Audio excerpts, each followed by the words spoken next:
Hey friends, hello and welcome back to this YouTube channel. In today's another video tutorial, I'm going to share to you on how you can use the draw borders option in Microsoft Excel. So let's go quick into the process. So open your Microsoft Excel document, our document that has a table in it. So I have this document which has this table, and we're going to use the draw borders option in this Microsoft Excel. So first is we need to simply click on this home tab, the ribbon at the top, and you will find this one, draw outside border. Click on this drop down arrow and you will find the option draw border. Click on that. Now let's choose the border line first, the border style. Click on this drop down arrow and then scroll down and you will find the line style. Now let's simply choose from here. So let me quickly choose this one, the thick line. And then we also need to choose the color. So go back on pressing this icon and you'll find line color. Now let's go with red.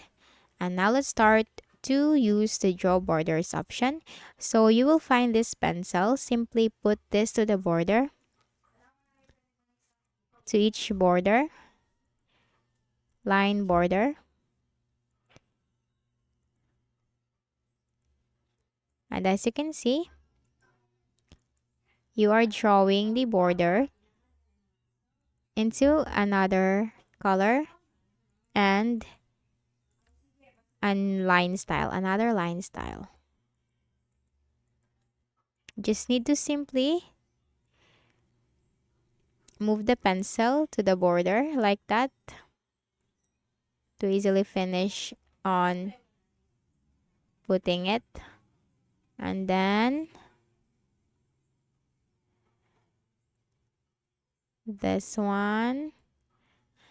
And you can also draw a border from here at the bottom. Like that. To add more rows and extend the line. So it's just like you're drawing on your, and if there are lines that you overlap, click on this icon again and you'll find erase border. And that's it.